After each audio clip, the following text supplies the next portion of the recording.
আমাকে বলেছে, আমি মন্ত্রী ছিলাম, বলছে শুভেন্দু কাগজ পেন নিয়ে আয়। বলুন কি বলছেন? একটা চাকরি দিতে গেলে গ্রুপ ডির কত বেতন লাগে? 20-25 হাজার মিনিমাম, কনস্টেবল হলেও 25-30 হাজার শুরুতে, প্রাইমারি টিচার হলেও 25 হাজার। আচ্ছা 25 হাজার টাকার বেতন দিলাম, কটা ভোট ওর বাড়ির? বড় জোর 4টে। আমি যদি এই 25 হাজারকে 50টা ফ্যামিলিকে 500 টাকা করে দিই, তাহলে কতগুলো ভোট? 200 ভোট। তাহলে কেন চাকরি দেব? এই মানসিকতাই মুখ্যমন্ত্রী। আপনি বলেন সব জায়গায় বিজেপি কেস করে চাকরি আটকেছে, পাবলিক সার্ভিস কমিশনে কোনো কেস আছে? নো। নোটিফিকেশন লাস্ট কবে? 15 সালে। প্রাইমারিতে এসএসসিতে 9, 10, 11, 12 ছাড়া কেস আছে? আপনার কোনো কেস নেই। লাস্ট নোটিফিকেশন কবে? 17 সালে। স্টাফ রিক্রুটমেন্ট বোর্ড আপনি নোটিফিকেশন করেছেন। পুলিশ রিক্রুটমেন্ট বোর্ড 3.5 লক্ষ পুলিশের ভ্যাকেন্সি খালি। সিভিক ভলেন্টিয়ার আর টেম্পোরারি হোমগার্ড দিয়ে পুলিশ চালাচ্ছেন।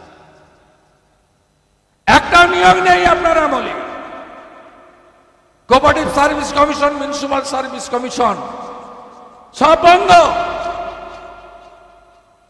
আপনি কত পোস্ট অবলুপ্ত করেছেন? আমি ক্যাবিনেটে ছিলাম, অমিত মিত্র বলতো, আর তাপস দাও কিছুদিন ক্যাবিনেটে ছিল, এমওএস দেখেছে। 15 মিনিটের ক্যাবিনেট হতো। কি হতো ওখানে? ওখানে পশ্চিমবঙ্গের স্থায়ী যে কর্মসংস্থানের পোস্টগুলো অবলুপ্ত হতো, ডক্টর অমিত মিত্র করতেন। 13 বছরে 6 লক্ষ রাজ্য সরকারের পোস্ট অবলুপ্ত ঘটিয়েছেন মমতা ব্যানার্জি। চাকরি দেবেন না,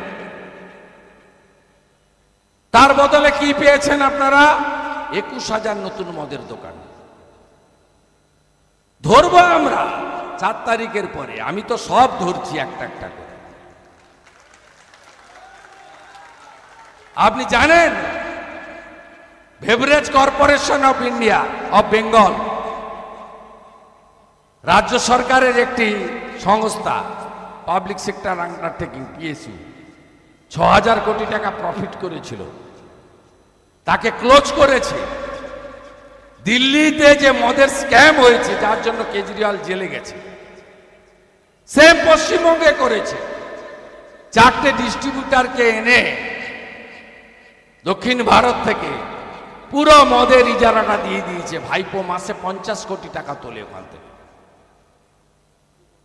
50 কোটি টাকা একটা দেশি মদের বোতলে মমতা ব্যানার্জির ভাইপোর 2.5 টাকা করে থাকে পার বোতলে। লটারিটা বলবো, বয়স্ক লোক জানেন না? ধনলক্ষ্মী, গৃহলক্ষ্মী, বঙ্গলক্ষ্মী পশ্চিমবঙ্গ সরকারের লটারি ছিল। 21 সালে বন্ধ করে আপনার নাগরাজের কোম্পানিকে মাদ্রাজ থেকে পিকের মধ্যস্থতা এখানে এনে ডিআর লটারি চালু করেছেন। ডিআর লটারি কে কে পেয়েছেন জানেন? কেটেছেন তো সবাই, চুপচাপ করে লোক দিয়েও কেটে আনেন যদি 1 কোটি পাওয়া যায়। কে কে পেয়েছেন জানেন? কেষ্টমণ্ডল পেয়েছে, তার মেয়ে সুকন্যা পেয়েছে। আর আমাদের জোড়াসাঁকোর এমএলএ বিবেক গুপ্তার বউ পেয়েছে 1 কোটি টাকা। এদের সম্পর্কে বলতে গেলে রাত কাবার হয়ে যাবে।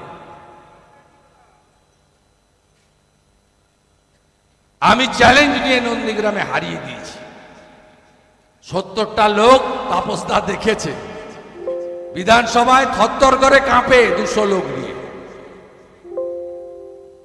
আমরা নো সেটিং অপোজিশন প্রত্যেকটা ইস্যুতে। ইন্ডাস্ট্রি তো 12টা বাজিয়ে দিয়েছে। টাটার তৈরি কারখানা যেমন ডিনামাইট দিয়ে উড়িয়েছে, যত অ্যান্সিলিয়ারি ছিল গঙ্গার ওপারে এপারে অনুসারী শিল্প সব শেষ। বিধান রায় চিত্তরঞ্জন শেষ, ডাক্তার বিধান রায়ের কল্যাণী শেষ, কোথাও কিছু নেই। জুট ইন্ডাস্ট্রি খতম। আগে অবিভক্ত বিহার, অবিভক্ত উত্তরপ্রদেশ, এখানে চলে আসতো কাঠ পাওয়া যাবে। এখন এখান থেকে লোক যায় কাজ নেওয়ার জন্য উত্তরপ্রদেশ, গুজরাট, মধ্যপ্রদেশ, মহারাষ্ট্র, কর্ণাটকে। আগে পরিযায়ী শ্রমিক ছিল 5 লাখ, উনি করেছেন 55 লাখ। 51টা কর্মবিনিয়োগ কেন্দ্র বন্ধ করেছেন, 1 কোটি বেকারকে ডবল করেছেন 2 কোটি।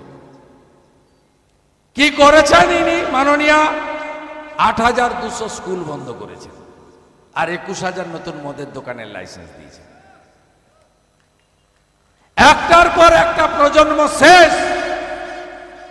সবার বাড়ির ছেলে মেয়েরা ইংলিশ মিডিয়ামে পয়সা দিয়ে পড়তে পারে না, তাদেরকে সরকারি মাধ্যমে নির্ভরশীল তারা।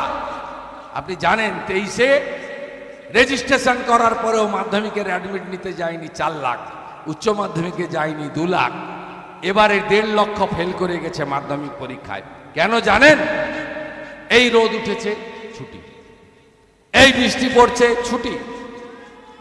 একটা লোকের ইচ্ছার উপর গাড়িতে যেতে যেতে ভাবতে ভাবতে কেউ বলে দিয়েছে, কেউ মেসেজ করেছে, কেউ দিদি বলে, এখন তো আমরা পিসি বলি, যে পিসি প্রচন্ড গরম। আগে বলতো পার্থদা স্কুল ছুটি দিয়ে দেন, এখন বলে ভৃত্যদা স্কুল ছুটি দিয়ে দেন। ওকে ব্রাত্য বসু আমি বলি না, ভৃত্য বসু বলি। অধঃপতনের চূড়ান্ত জায়গায় গেছে। এদেরকে সরাতে হবে। সরাতে গেলে আপনি বলবেন লোকসভা ভোটের সঙ্গে বিধানসভার কি? আমাদের নেতা অমিত শাহ বলেছে 30টা পদ্ম চাই। 26-এ নয় 24-এ ভোট, মমতা ব্যানার্জি প্রাক্তন মুখ্যমন্ত্রী আর কয়লা ভাইপো জেলে। বাংলায় শান্তি আনতে হবে, গণতন্ত্র প্রতিষ্ঠা করতে হবে, বাক স্বাধীনতা ফিরিয়ে আনতে হবে, সংবিধানের 4টে স্তম্ভকে বাঁচাতে হবে। ল মেকার, বিরোধী দলনেতা প্রতি বছর সাসপেন্ড হয়, বিধানসভায় বলতে দেবে না, সব সেশনে সাসপেন্ড করে। ল মেকাররা বিপন্ন। ব্যুরোক্রেসি 4-5 জন 6 জনের মধ্যে সীমাবদ্ধ, কেউ রিটায়ার করে না। 8 মিনা 12 বার এক্সটেনশন, আলাপন ব্যানার্জি অ্যাডভাইসার, হরিকৃষ্ণ দ্বিবেদী অ্যাডভাইসার, কেউ রিটায়ার করছে না, সব এক্সটেনশন নিয়েই চলছে। ব্যুরোক্রেসির বড় একটা অংশকে ঘরে বসিয়ে দিয়েছে।